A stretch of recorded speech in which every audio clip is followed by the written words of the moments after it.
I've been intrigued by this question of whether we could evolve or develop a sixth sense, a sense that would give us seamless access and easy access to meta information or information that may exist somewhere that may be relevant to help us make the right decision about whatever it is that we're coming across. And some of you may argue, well, don't today's cell phones do that already? But I would say no.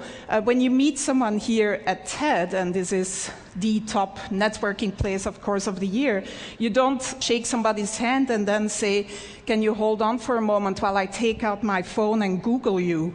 Or when you go to the supermarket and you're standing there in that huge aisle of different types of toilet papers, you don't take out your cell phone and open a browser and go to a website to try to decide which of these different toilet papers is the most ecologically responsible purchase to make. So we don't really have easy access to all this relevant information that can just help us make optimal decisions about what to do next and what actions to take. And so my research group at the Media Lab has been developing a series of inventions to give us access to this information in a sort of easy way without requiring that the user changes any of their behavior. And I'm here to unveil our latest effort and most successful effort so far, which is still very much a work in process. I'm actually wearing the device right now, and we've sort of cobbled it together with components that are off the shelf, and that, by the way, only cost $350 at this point in time. I'm wearing a camera, just a simple webcam, a portable battery-powered projection system with a little mirror. These components communicate to my cell phone in my pocket, which acts as the communication and computation device. And in the video here, we see my student Pranav Mistry, who's really the genius who's been implementing and designing this whole system. And we see how this system lets him walk up to any surface and start using his hands to interact with the information that is projected in front of him. The system tracks the 4 significant fingers. In this case, he's wearing simple marker caps that you may recognize. But if you want a more stylish version, you could also paint your nails in different colors. And the camera basically tracks these 4 fingers and recognizes any gestures that he's making, so he can just go to, for example, a map of Long Beach, zoom in and out, etc. The system also recognizes iconic gestures, such as the take a picture gesture, and then takes a picture of whatever is in front of you. And when he then walks back to the Media Lab, he can just go up to any wall and project all the pictures that he's taken, sort through them and organize them and resize them, etc. Again, using all natural gestures.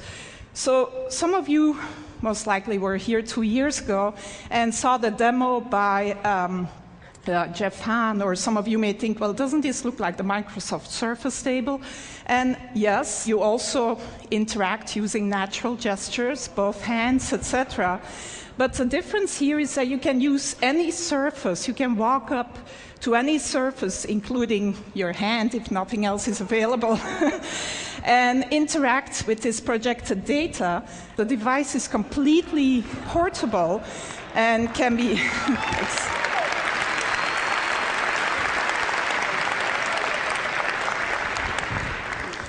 So one important difference is that it's totally mobile. Another even more important difference is that in mass production, this would not cost more tomorrow than today's cell phones, and would actually not sort of be a bigger package and could look a lot more stylish than this version that I'm wearing around my neck. But other than letting some of you live out your fantasy of looking as cool as Tom Cruise in Minority Report, the reason why we're really excited about this device is that it really can act as one of these sixth sense devices that gives you relevant information about whatever is in front of you. So we see Pranav here going into the supermarket, and he's shopping for some paper towels. And as he picks up a product, the system can recognize the product that he's picking up using either image recognition or marker technology and give him the green light or an orange light. He can ask for additional information. So this particular choice here is a particularly good choice given his personal criteria. Some of you may want the toilet paper with the most bleach in it rather than the most ecologically responsible choice. But if he picks up a book in the bookstore, he can get the Amazon rating, gets projected right on the cover of the book. This is Juan's book, our previous speaker, which gets a great rating, by the way, at Amazon. And so Pranav turns the page of the book and can then see additional information about the book, reader comments, maybe sort of information by his favorite critic, etc. If he turns to a particular page, he finds an annotation by maybe an expert of a friend of ours that gives him a little bit of additional information about whatever is on that particular page. Reading the newspaper, it never has to be outdated. You can get video annotations of the events that you're reading about. You can get the latest sports scores, etc. This is a more controversial one.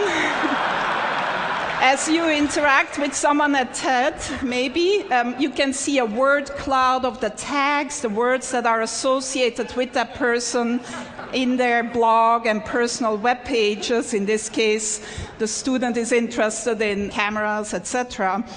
On your way to the airport, if you pick up your boarding pass, it can tell you that your flight is delayed, that the gate has changed, etc. And if you need to know what the current time is, it's as simple as drawing a watch on your arm. So that's where we're at so far in developing this sixth sense that would give us seamless access to all this relevant information about the things that we may come across. My student Pranav, who's really, like I said, the genius behind this.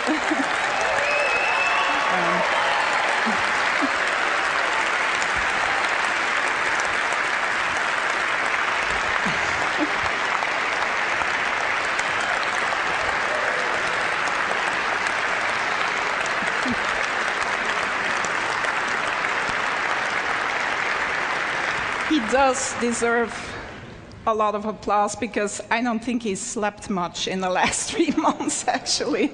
And his girlfriend is probably not very happy about him either.